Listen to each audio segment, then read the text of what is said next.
ఓం శ్రీ గురుభ్యో నమః. అన్నకు తగ్గ తమ్ముడు. అన్నదమ్ముల అనుబంధానికి నిర్వచనం రామ లక్ష్మణులు. రాముడి తోడిదే లక్ష్మణుడి లోకం. అతడి పక్కన లేకపోతే మృష్టాన్న భోజనమైనా సరే రాముడికి సహించేది కాదట. లక్ష్మణుడు తనకు కొడుకుతో సమానమని సీతమ్మ తల్లి హనుమతో చెప్తుంది. యుద్ధ భూమిలో లక్ష్మణుడు మూర్ఛిల్లినప్పుడు ఏ లోకంలో వెతికినా అతడిలాంటి తమ్ముడు దొరకడని శ్రీరాముడు వాపోతాడు. లక్ష్మణుడికి సైతం అన్న పట్ల అమితమైన ప్రేమ, భక్తి ఆయనను ఒప్పించి వనవాసానికి వెంట వెళ్తాడు. 14 అన్నా వదినలకు సేవ చేసుకునే భాగ్యం కలిగినందుకు సంతోషిస్తాడు. లక్ష్మణుడు తన బహిప్రాణమని శ్రీరాముడు అభివర్ణిస్తాడు. అన్న ఆజ్ఞతో శూర్పణఖ ముక్కు చెవులు కోసి రావణ సంహారానికి నాంది పలికినవాడు లక్ష్మణుడే. లోకనిందకు వగచిన శ్రీరాముడు సీతాదేవిని వాల్మీకి ఆశ్రమ పరిసర ప్రాంతంలో విడిచి రమ్మని లక్ష్మణుణ్ణే ఆదేశిస్తాడు.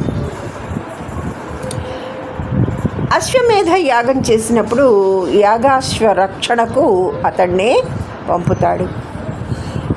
శ్రీరాముడు చేసే ముఖ్యమైన పనుల్లో లక్ష్మణుడి భాగస్వామ్యం ఉండి తీరుతుంది. రాముడు సీతావియోగంతో దుఃఖిస్తున్నప్పుడు లక్ష్మణుడు ఓదారుస్తూ చెప్పిన మాటలను అందరూ గుర్తుంచుకోవాలి. దుఃఖంతో ఉత్సాహం నశించిపోతుంది. ఉత్సాహం ఉంటే లోకంలో ఏదైనా సాధించవచ్చు. ఉత్సాహమే మనిషి బలం. అదే లేకపోతే మనిషి నిస్సహాయుడవుతాడు.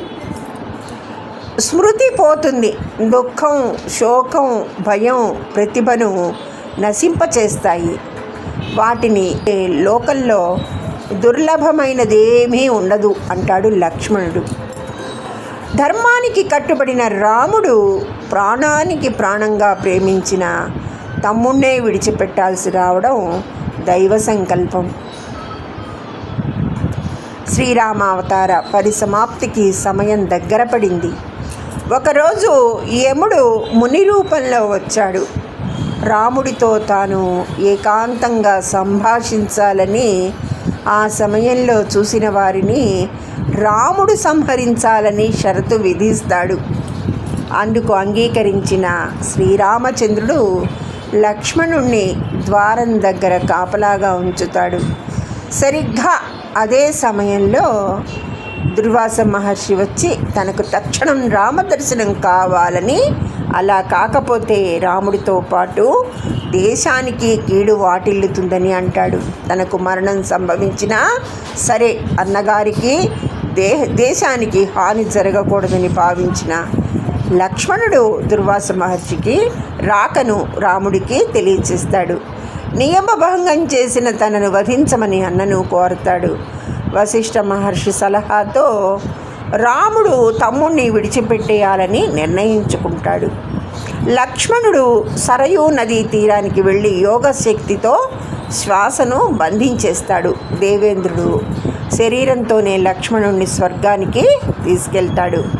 కొన్ని సందర్భాల్లో లక్ష్మణుడు ఆవేశంతో అనుచితంగా మాట్లాడినప్పుడు శ్రీరాముడు హితవచనాలతో ధర్మాన్ని బోధించి తమ్ముణ్ణి శాంతపరిచేవాడు. ఆస్తి కోసం అన్నదమ్ములు తగువులు పడే ఈ రోజుల్లో రామ లక్ష్మణుల అనుబంధం ఆదర్శం, అనుసరణీయం. ధర్మబద్ధంగా ఆలోచించి తమ నడవడికను చక్కదిద్దుకున్నప్పుడు అన్నదమ్ముల మధ్య బంధం బలపడుతుంది. అభిప్రాయ భేదాలు వచ్చినప్పుడు ఆవేశాన్ని అదుపు చేసుకొని ఇచ్చిపుచ్చుకునే ధోరణి అవలంబించాలి. తోబట్టువుల మధ్య ప్రేమాభిమానాలు వెల్లివిరిసే ఇల్లే సుఖ సంతోషాలతో వర్ధిల్లుతాయి. ధన్యవాదములు. సర్వే జన సుఖినో భవంతు. మీ హిమబాల.